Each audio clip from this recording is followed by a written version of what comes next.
Era menino das crianças, não tá, né?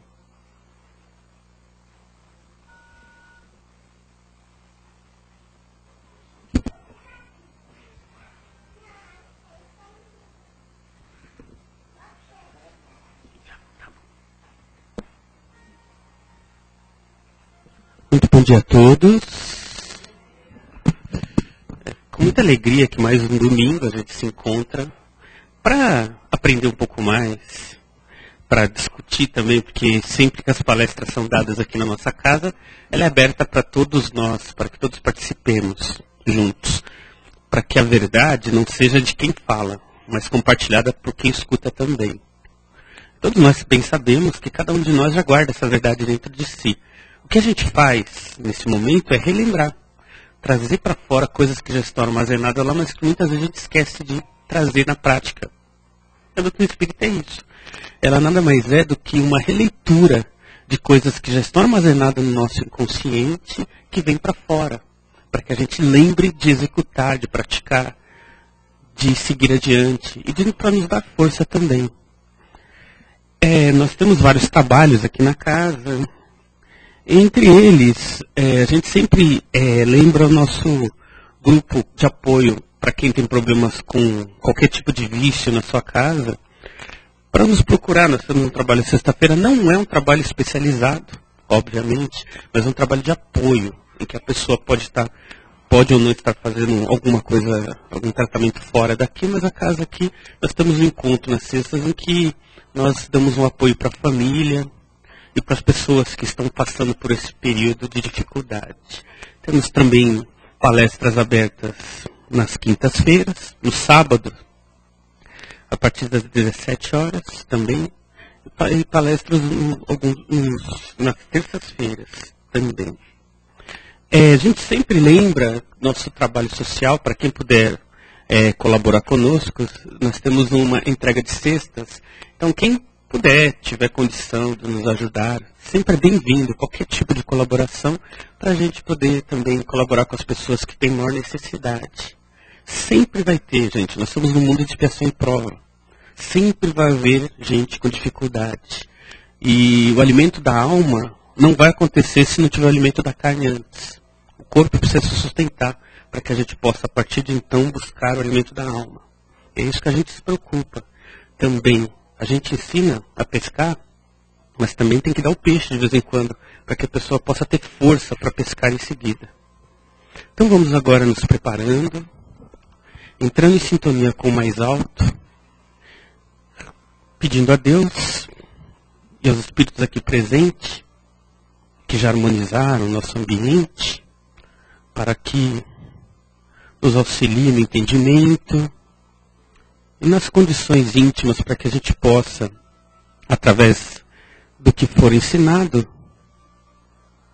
participar mais da vida em família, no trabalho, com os amigos, para que o fruto do aprendizado não fique só na consciência, mas seja uma ação na vida, para que nós sejamos ativos na fé, na crença e na vontade. Sejamos todos nós, cada um de nós, espíritos no sentido de ação na vida.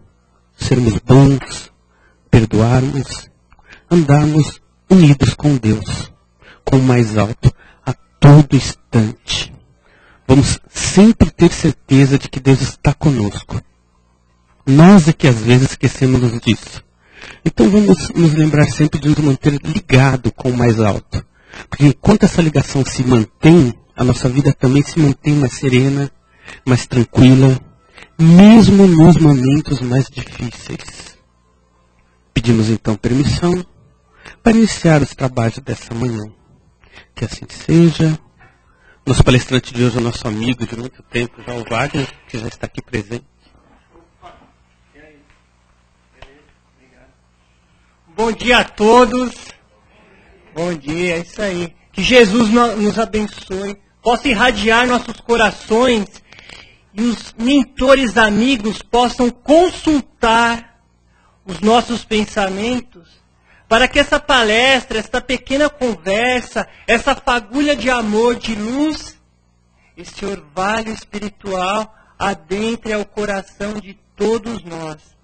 O tema é um tema muito assim alongado.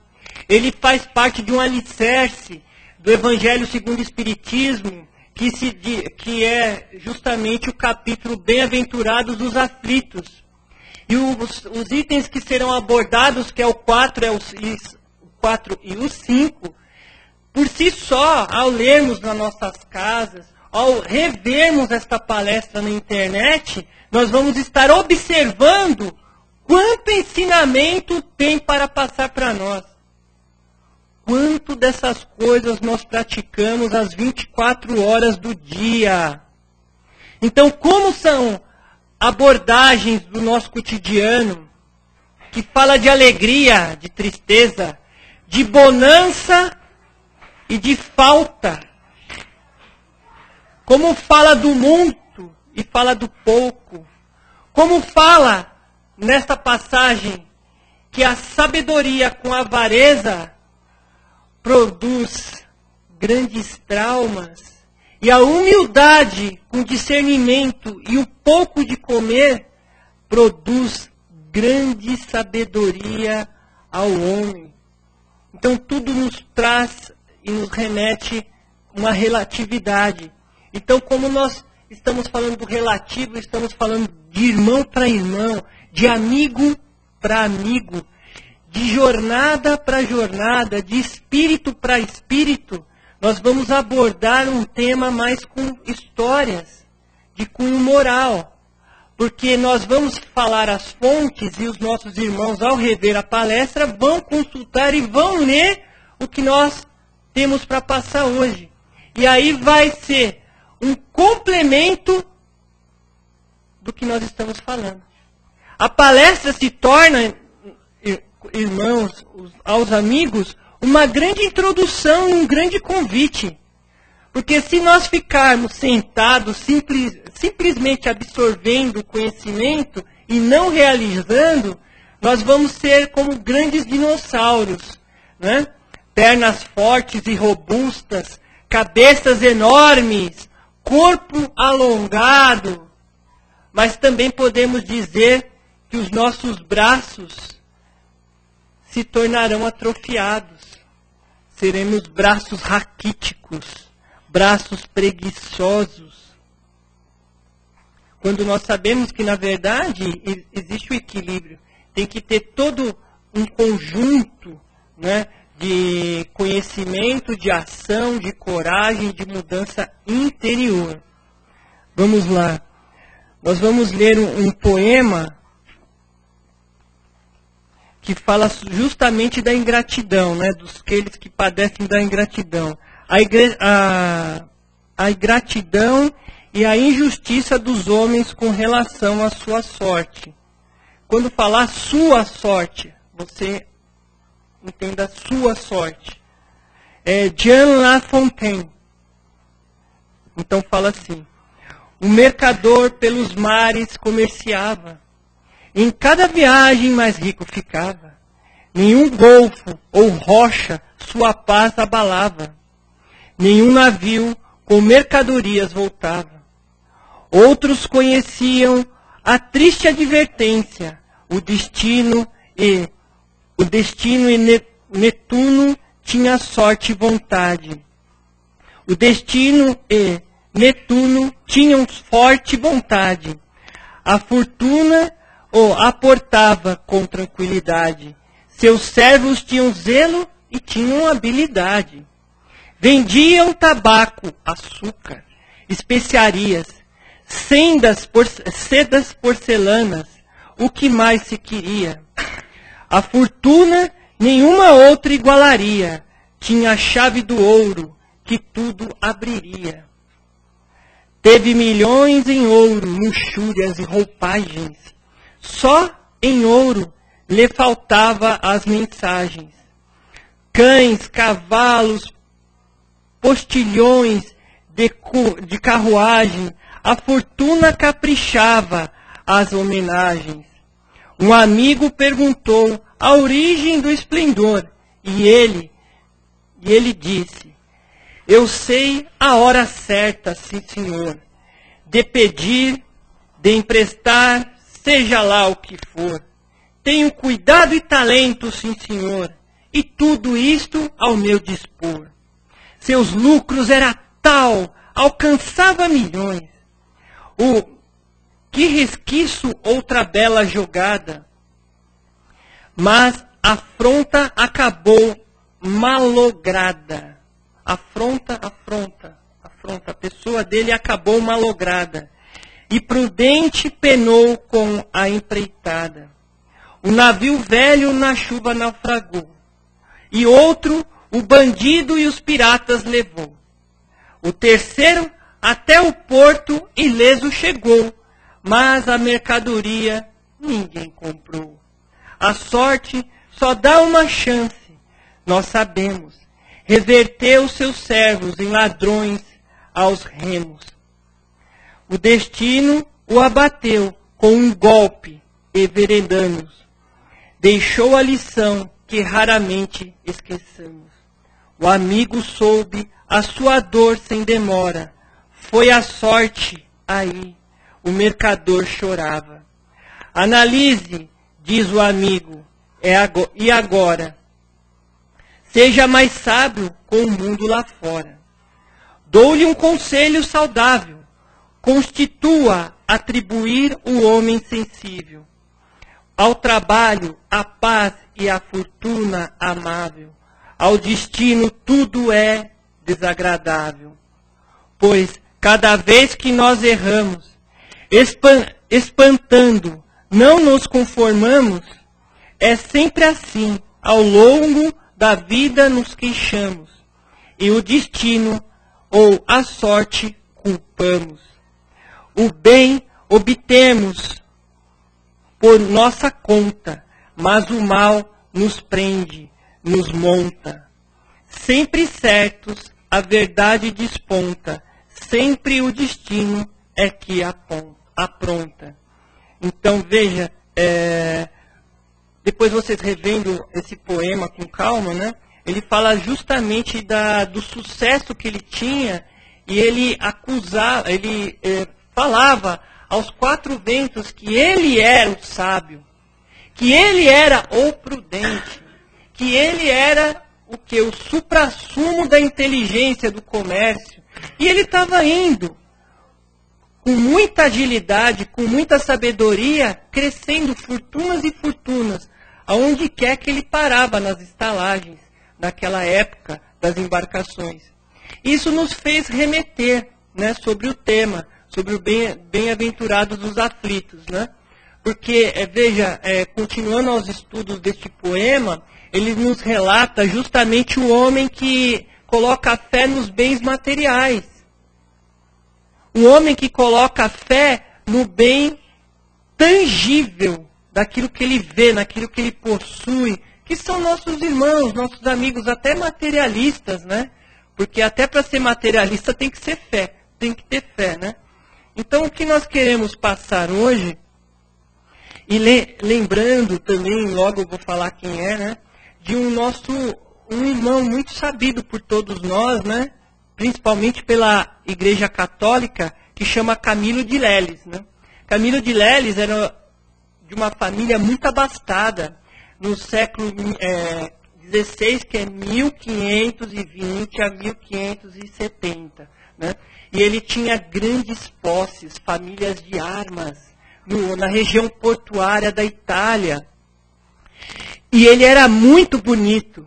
E ele usava da tua beleza, da fortuna da família para multiplicar aquilo.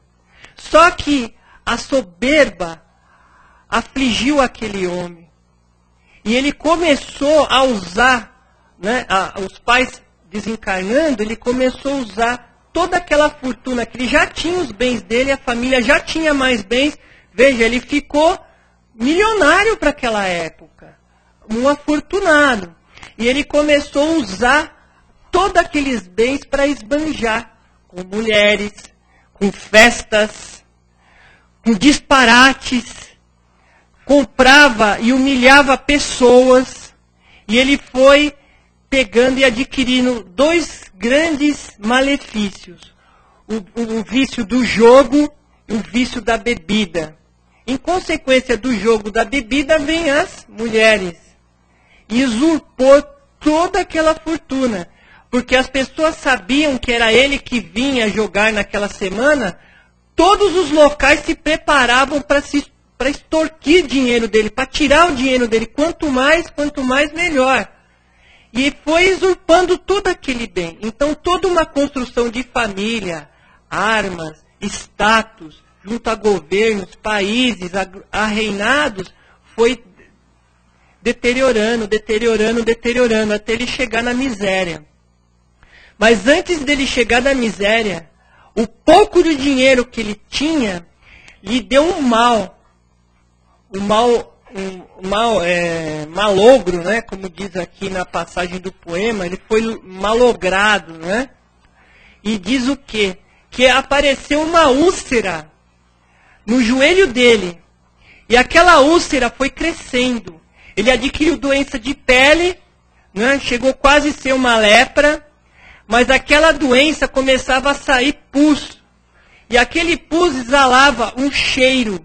E aquele cheirume não deixava com que ele frequentasse os bares, frequentasse as tabernas, frequentasse os locais de jogos ilícitos, né? Bom, apesar que naquela época não tinha licitez ou não, né? Era jogo e jogo, né? Não frequentava mais os bordéis. E ele gastou o restante da sua fortuna tentando curar aquela úlcera, aquela próstata que saía, né? Minava água, sangue, era uma dor, ele não conseguia andar. E diz na história de Camilo que que a mãe dele tinha pedido a Nossa Senhora que lhe envolvesse o filho com amor e com uma extrema indulgência, porque ela tinha vergonha daquele filho, de fazer aquelas coisas que ele fazia. E aí o que aconteceu, pessoal? A mãe dele se tornou uma das maiores devotas de Nossa Senhora Auxiliadora naquela época.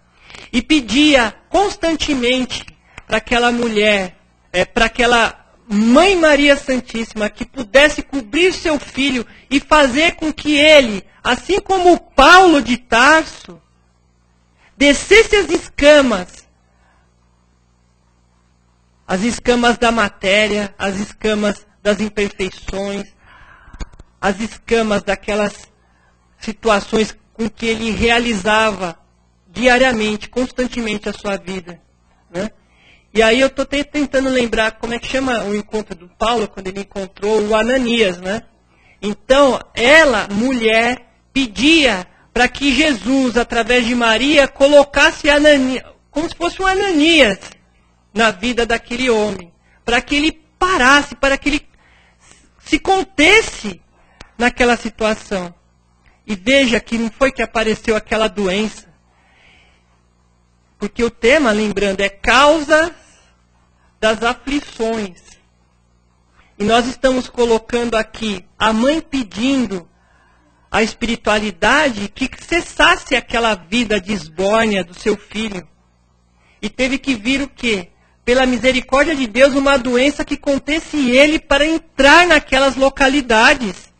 E dentro daquelas localidades de luxúria, como ele tinha algo que produzia algo desagradável, mal cheiroso, era feio de se ver, as pessoas do mundo dele via aquela úlcera a minar água, a minar sangue, não parava.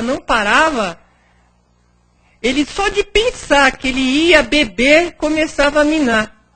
Só dele pensar que ele ia para a esbórnia, começava a doer a perna. Ele não conseguia nem andar para chegar nessas localidades. Veja como a espiritualidade é de uma bondade infinita na contenção de nós, seres humanos. Porque às vezes nós pedimos fortunas. Às vezes nós nos incomodamos em ter coisas.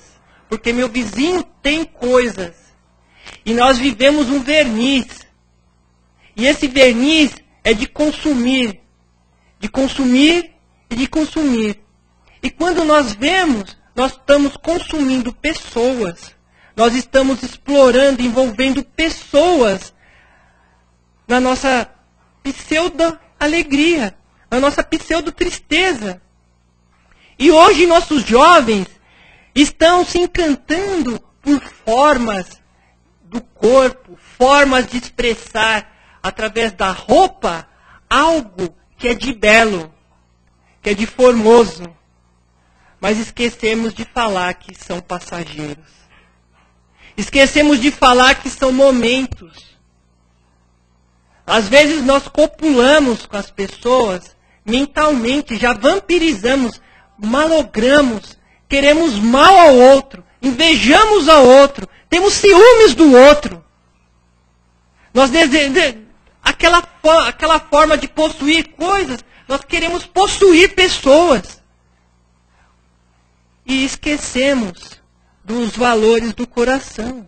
Esquecemos que Deus nos dá o cobertor conforme o frio.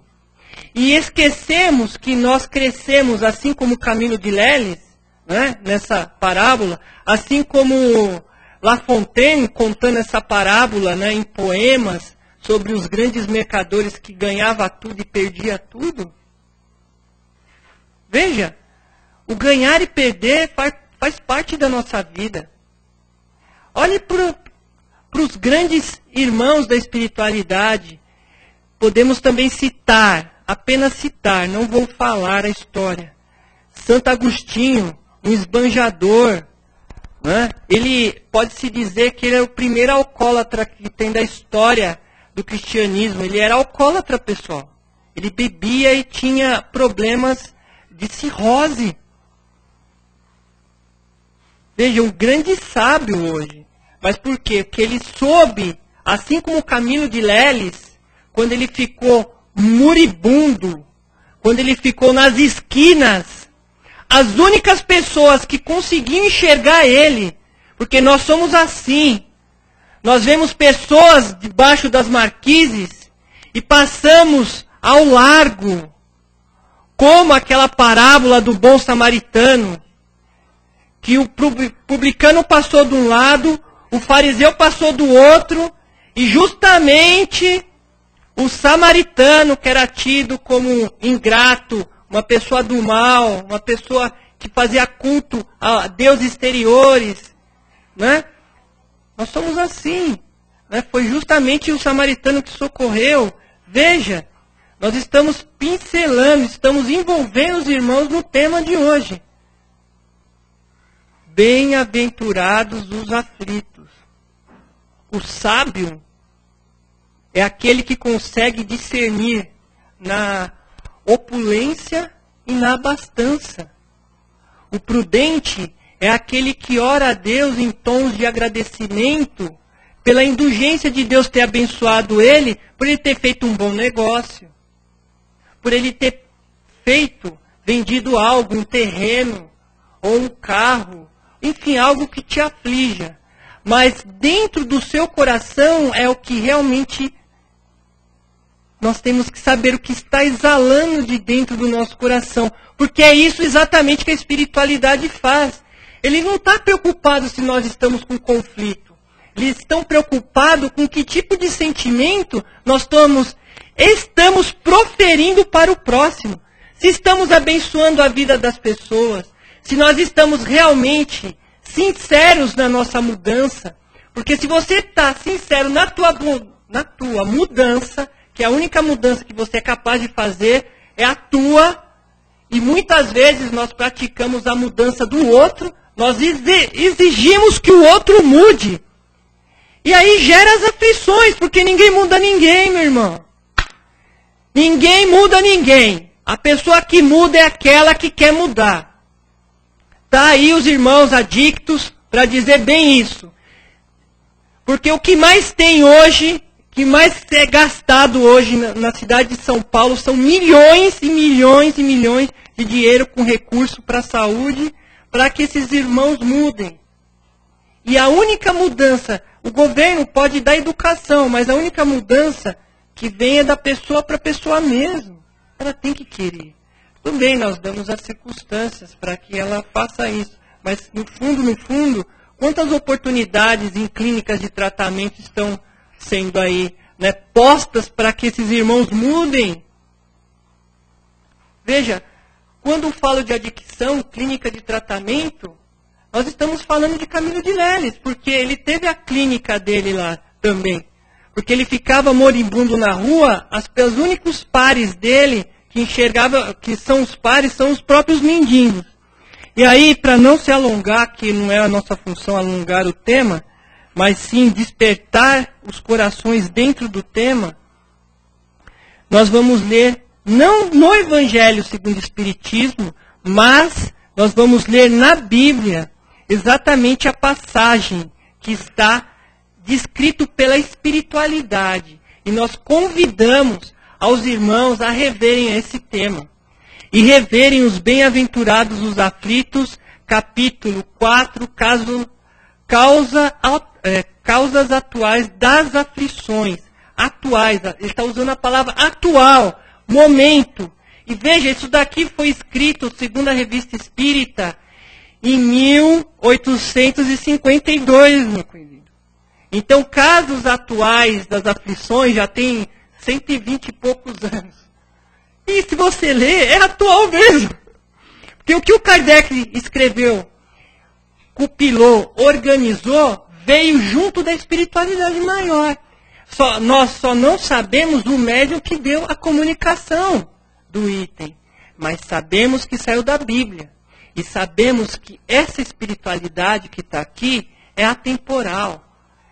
A moral do Evangelho é algo maravilhoso. Tanto é que a Bíblia é a Bíblia até hoje. E olha que sabedoria que está em Lucas, no capítulo 6. Bênçãos e ases. Jesus descendo com ele e parou num lugar plano. Estava ali muitos, né?